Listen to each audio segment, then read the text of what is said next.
Olá pessoal, esse é o nosso primeiro vídeo de termodinâmica e nesse primeiro vídeo a gente vai falar sobre sistema e suas interpretações. A gente vai dar aqui também alguns conceitos introdutórios que a gente vai precisar ao longo do nosso estudo.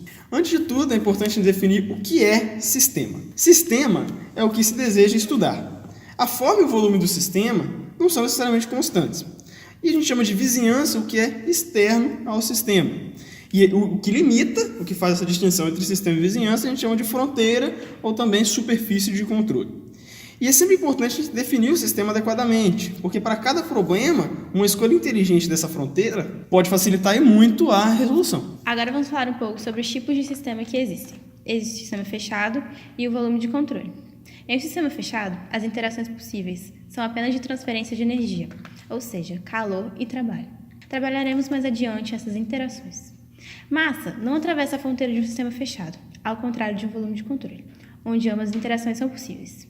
Enquanto em um sistema fechado, selecionamos uma quantidade de massa para analisar, em um volume de controle, escolhemos uma região do espaço onde há fluxo de massa como objeto de estudo. Para exemplificar esses dois tipos de sistema, pensamos numa refrigeração de uma lata de refrigerante, ou seja, seria um sistema fechado, onde não há fluxo de massa, o refrigerante vai mudar a temperatura. E agora, para o volume de controle, pensamos numa panela de pressão, que com o aumento da temperatura da água, temos o aumento da taxa de produção de vapor, que assim tem o aumento da pressão. Como a variação do volume da panela é muito pequena e o aumento da pressão é muito grande, o vapor vai escoar pela válvula, ou seja, vai ter fluxo de massa saindo da panela. O vapor vai encontrar uma temperatura menor e uma pressão menor na atmosfera, e o vapor branco vai ser produzido, que são as gotículas de água condensada. Lembrando que a massa vai levar energia de dentro para fora, e quanto mais massa, maior a liberação de energia. Agora é importante a gente definir três conceitos importantes aqui, que são os conceitos de propriedade, estado e processo. Propriedade é uma característica do sistema, para a qual a gente pode atribuir um valor numérico sem conhecer a história do sistema, ou seja, sem ter noção do comportamento prévio do sistema. Em outras palavras, o valor da propriedade ele independe da forma como esse valor foi alcançado. Massa, energia, volume, pressão e temperatura são exemplos de propriedades. E um conjunto de propriedades define um estado. E a passagem de um estado para outro, ou seja, a mudança de propriedades, é chamada processo. E vale aqui a gente definir o conceito de regime permanente. Um sistema fechado, ou volume de controle, é dito estar em regime permanente quando nenhuma de suas propriedades varia com o tempo. Voltando a falar um pouco sobre propriedades, agora que a gente já definiu o conceito de processo, a gente pode dizer que uma grandeza é propriedade se e somente se o seu valor não depende do processo. Agora vamos diferenciar as propriedades intensivas e extensivas. Uma propriedade é dita ser extensiva quando seu valor para o sistema como um todo é igual à soma dos valores para as partes. As propriedades intensivas não dependem do tamanho do sistema e podem variar em cada ponto dele.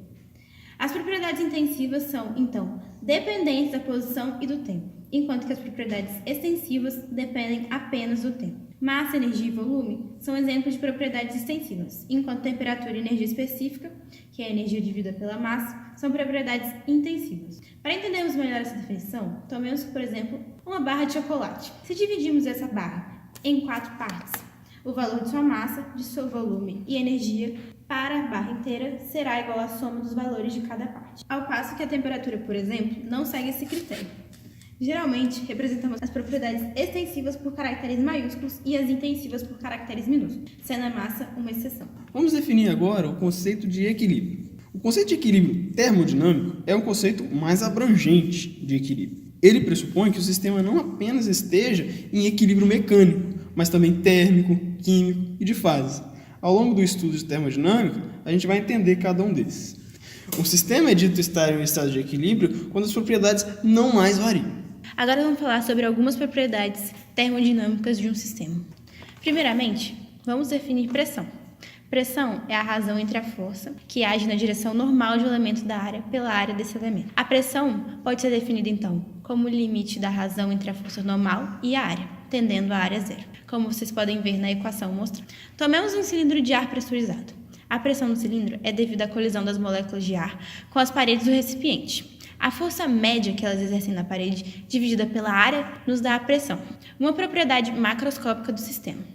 A pressão pode ser absoluta ou manométrica. A pressão absoluta é medida em relação à ausência de forças compressivas. Já a pressão manométrica é a pressão medida tomando como zero a pressão atmosférica. É, portanto, uma medida da diferença entre a pressão interna e da pressão externa ao sistema. Volume específico é uma propriedade intensiva bastante utilizada em termodinâmica. Ele é a razão entre o volume do sistema e sua massa, sendo o inverso do que chamamos de massa específica, que é a razão entre massa e volume. Vamos falar um pouco agora de temperatura. Então, definir temperatura não é uma tarefa muito simples.